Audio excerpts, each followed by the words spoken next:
और बात करेंगे उस खबर की जो भारत के 53 करोड़ लोगों से जुड़ी है, आपसे और हमसे जुड़ी है। अहमद, भारत से शुरू करते हैं। अल जजीरा ने इतराफ किया है आलमी अदारों की ऐसी रिपोर्ट्स भी का सामने आना किस हद तक पाकिस्तान के लिए शर्मिंदगी का बायस हो सकता है। जापान की पहली महिला पीएम का पीएम मोदी को बड़ा भाई कहना बीजिंग के उस प्रोपेगेंडा को ध्वस्त करता है जिसमें वो दावा करता है कि भारत के पास भरोसेमंद मित्र नहीं है।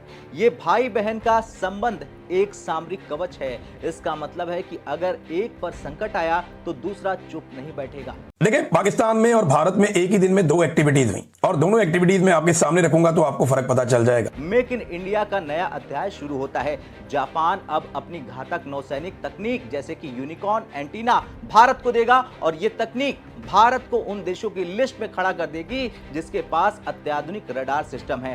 ताकाइची ने सेल्फ रिलायंस यानी कि आत्मनिर्भरता पर भी जोर दिया और ये भारत के आत्मनिर्भर भारत का जापानी समर्थन है। और ये क्लेम नहीं है, खुद अनाउंस कर रहे हैं, यानी कहीं से उड़ती खबर नहीं है। ये एग्जैक्टली ने ये अनाउंस किया है, इसको अल जजीरा ने भी रिपोर्ट किया है। लेकिन 10 ट्रिलियन येन का ये निवेश भारत की अर्थव्यवस्था में एक ऐसा इंजन लगाएगा जो 2047 तक विकसित भारत के सपने को हकीकत में बदल देगा। मगर इंडिया और भारत जिसकी आप बात कर रहे हैं अमेरिका की, वो क्या है आपको पता है? इंडिया ने $1 बिलियन जो ट्रंप वहाँ का रियल एस्टेट का बिजनेस है उसमें $1 बिलियन इंडियन की इन्वेस्टमेंट है। पहली बात, इस वक्त दुनिया की 4 जो मोस्ट राइजिंग कंपनीज हैं, $1 ट्रिलियन, ये दुनिया की तारीख की पहली $1 ट्रिलियन कंपनी है Apple, number 2 Amazon, number 3 Google, number 4 Facebook. ये कहाँ पे चल रही है? इसकी सारी लेबर जो है, सस्ती लेबर इंडिया से आती है। ये पैसा केवल बिल्डिंग बनाने के लिए नहीं है बल्कि सेमीकंडक्टर, क्वांटम कंप्यूटिंग और एआई के लिए है। जापान भारत को दुनिया की डिजिटल फैक्ट्री बनाना चाहता है। दुनिया चिप्स और क्रिटिकल मिनरल्स के लिए चीन पर निर्भर है। जापान का निवेश अब भारत में उन मिनरल्स की प्रोसेसिंग इकाइयां लगाना है। ये चीन के उस घमंड को तोड़ेगा कि वो जब चाहे दुनिया को चक्का जाम नहीं कर सकता है। ऊर्जा सुरक्षा पर ताकाइची का जोर बताता है कि जापान भारत को खाड़ी देशों की अस्थिरता से बचाने के लिए मदद करेगा। मेरी बात आप सुन लेना। भूख खत्म हुई है नहीं, भूख का इशू नहीं है। इंडिया में दुनिया के सबसे ज्यादा गरीबों का इज्तिमा इंडिया में ये बहस नहीं है। उनको क्या करूं? स्टेटों को इससे कोई ताल्लुक नहीं। बात पे यकीन करें ठीक हो जाएगी। आप जैसे लोग और आप हमेशा पता नहीं कितने अरसे से गेम चेंजर और इस तरह की बातें करें, ये सब ट्रक की बत्ती के पीछे लगाने वाली बात हो जाना है। तुसी गल मान जाओ मेरी गल। पहले मेरी बात सुन ले, तहम्मुल से सुन ले, हौसला करे। आपके मुल्क में फॉरेन डायरेक्ट इन्वेस्टमेंट पिछले सालों में कितनी हुई है? मैं अभी की बात कर रहा हूँ, आइंदा आने वाले दिनों की बात कर रहा हूँ। आप मुझे बताएं कि पिछले 3 सालों में एक मिनरल डिप्लोमेसी साहब, हमारी मिनरल डिप्लोमेसी तो मैं कह रहा हूं ना, हो जाएगी। आप क्या कहते हैं अंग्रेजी में? कामयाब हो जाएगी। Proof of the pudding lies in its test, right? Okay, right, ठीक है, ओके। आप मुझे बताएं कि पिछले 3 सालों में कितनी आप इन्वेस्टमेंट लेकर आए? आज मैं आइंदा आने वाले आज खबर आई कि प्रॉक्टर एंड गैम्बल, एक बड़ी इंटरनेशनल फर्म पाकिस्तान से चली गई। वो आप कौन सी दुनिया में रह रहे हैं? आप मुल्क के अंदर सबसे पहले डिप्लोमेसी की बात, कौन सी मिनरल डिप्लोमेसी? प्रॉक्टर गैम्बल ने तो 2 साल पहले कह दिया था। हम 2-3 दहाइयों से सुन रहे थे जियोग्राफिकल डिविडेंड। पाकिस्तान का ज्योग्राफिया ऐसे, कोई आज तक उस ज्योग्राफिया का आपको कोई बेनिफिट मिला है? मिलने लगा। कब? ओ ये ट्रक की बत्ती है, मिलने लगा। ट्रक की बत्ती। आपने कितनी दफा प्रोग्राम्स आपके साथ किए और लोगों के साथ किए जी, अरबों डॉलर मुल्क में आ रहे हैं तो फलाने एमओयू हो गए, फलाने एमओयू हो गए। कोई आया? एमओयूज की मैं बात नहीं कर रहा। देखिए, एमओयू बुनियादी बात अंडरस्टैंडिंग है, मैं एग्रीमेंट्स की बात। बुनियादी बात यह है कि आपके मुल्क के अंदर बिजनेस एनवायरनमेंट ठीक नहीं है। जैसे वो कह रहे हैं कि जी हम 10 ट्रिलियन येन जो हैं वो इंडिया जापान से लेना चाहते हैं और joint declaration economic security cooperation के हवाले से है। इंडिया इतना बड़ा मुल्क है कि इंडिया अगर ये काम ना करे तो इंडिया के अंदर सिविल वॉर का खतरा है। उनको ये काम करने ही पड़ने हैं। उनको अपना रिलेशनशिप जो है उसको एस्टैब्लिश करना ही पड़ेगा। ये मुमकिन नहीं होगा कि इंडिया इतनी बड़ी आबादी के साथ ऐसे सरवाइव कर जाए। समझ रहे हैं? मुझे नहीं, I don't by this theory कि वो इंडिया इतनी बड़ी आबादी के बगैर जो है वो सरवाइव कर जाए। और it's a different ball game now, it's a completely different ball game now.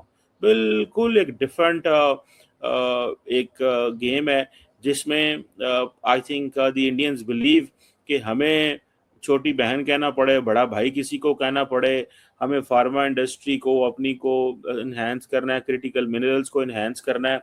अच्छा, जहाँ पे दूसरे ममालिक इंडिया से पीछे हट रहे हैं या अमेरिका जो है वो अपनी नई वो कर रहा है, अपनी री इंडस्ट्रियलाइजेशन की तरफ फोकस कर रहा है, तो वहाँ पे चीज़ें चेंज हो रही हैं। ठीक है ना जी। अब इंडिया के फॉर एग्जांपल एनर्जी रिजिलियंस की बात कर लें, फॉर इंस्टेंस अगर हम एनर्जी रिजिलियंस को देखें, आप उसी को अगर बात कर लें या अब वो ही इंडिया को बहुत ज़्यादा है।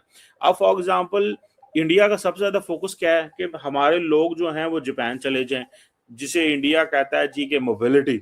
अच्छा, मोबिलिटी क्या है? हमारे बंदों को ले जाओ यार, स्किल जो लोग हैं। अच्छा, फॉर एग्जांपल अगर इंडिया के अंदर इतनी लंबी चौड़ी स्पेस हो, एक सवाल है वैसे, अगर इंडिया के अंदर इतनी लंबी चौड़ी स्पेस हो तो इंडिया अपने बंदे क्यों बाहर भेजे? इट मीन्स कि जो इंडस्ट्रियल प्रोडक्शन है वो उस तरह काम नहीं कर रही ना। अगर इंडस्ट्रियल प्रोडक्शन काम कर रही होती, इंडस्ट्रियल प्रोडक्शन काम कर रही होती तो ऐसे होता? सवाल ही पैदा ऐसे कभी भी ना होता। और ये एक चीज़ जो है वो this is in front of us, मुझे इस चीज़ की वो नज़र आ रही है कि उन्होंने इस चीज़ को महसूस किया है कि हमें हर कीमत के ऊपर अपने यंग लोगों को इंडियन सुबह शाम बाहर भेजना चाहते हैं। इंडियंस को इस चीज़ की समझ आ चुकी है कि अगर हमने अपने यंग लोगों को बाहर ना भेजा तो एक तो वो जारी बात है ज़रे नमस्कार दोस्तों, जय हिंद। दोस्तों, ये चीमा बात कर रहा है कि भारत 10 ट्रिलियन लेना चाहता है। दोस्तों इसको यही नहीं पता है कि लेना और इन्वेस्ट करने में कितना फ़र्क होता है। ये जिस तरह से पूरी दुनिया में घूम घूम कर लेने और मांगने जाते हैं 1 मिलियन, तो ये भारत को भी समझ रहा है कि चारों दुनिया में घूमकर भारत मांगने जाता है। दरअसल दोस्तों, भारत में लोग इन्वेस्ट करते हैं और ये बात इसको समझ आता है, लेकिन इसकी प्रोपेगेंडा भी तो आगे चलानी है। और ISI जिस दिन इसको सुन लेगी कि भारत के तरक्की के बारे में बात कर रहा है, उस दिन इसको उठा लेगी, जैसे कि कितने जर्नलिस्टों को पाकिस्तान में उठा लिया जाता है। और भारत और जापान के रिश्ते देखकर इसकी चीखें निकल गई है। दरअसल दोस्तों, जिस तरह से ये बातें हो रही है और जिस तरह से इन्वेस्टमेंट की बातें की जा रही है, साफ दिखा रहा है कि भारत को आने वाले समय में एक महा आर्थिक शक्ति बनने जा रहा है। दोस्तों, वीडियो पसंद, वीडियो को लाइक करें, शेयर करें और इस चैनल को जरूर सब्सक्राइब करें। बादला यानी कि जिसे हम फॉरेन रेमिटेंस कहते हैं वो भेजेंगे। और दूसरे नंबर पे ये भी एक चीज होती है कि दिस गिव्स अ मैसेज कि जी प्राइम मिनिस्टर मोदी के बाहर इतने अच्छे ताल्लुकात हैं, ये मोदी ने करवाया। जिस तरह का हमारी ज्यादातर आपको पढ़े लिखे लोग नहीं होते मुआशरों के अंदर, सोसाइटी के अंदर, तो वो हुकूमतों को क्रेडिट देते हैं जी मोदी के इरा में मैंने ये हुआ था, सुषमा फॉर एग्जांपल मनमोहन सिंह के इरा में ये हुआ था, ये फलाने इरा में ऐसे हमारा बच्चा बाहर गया था, ये जमात बहुत अच्छी है, इस जमात ने बहुत बंदे बाहर भेजे। तो इंडियन गवर्नमेंट को अपना डोमेस्टिक नैरेटिव बेचने के लिए, ये करने के लिए बहुत ज़रूरी है कि आप जो है वो ये अपना नैरेटिव बेचें, अपने आप को उस चीज़ को करें। समझ रहे हैं बात को कि भाई हम तो देखें, हमने तो बहुत ज़्यादा काम किया, हमने तो बहुत बच्चों को मिडल ईस्ट भेजा, हमने तो बच्चों को जापान भेजा।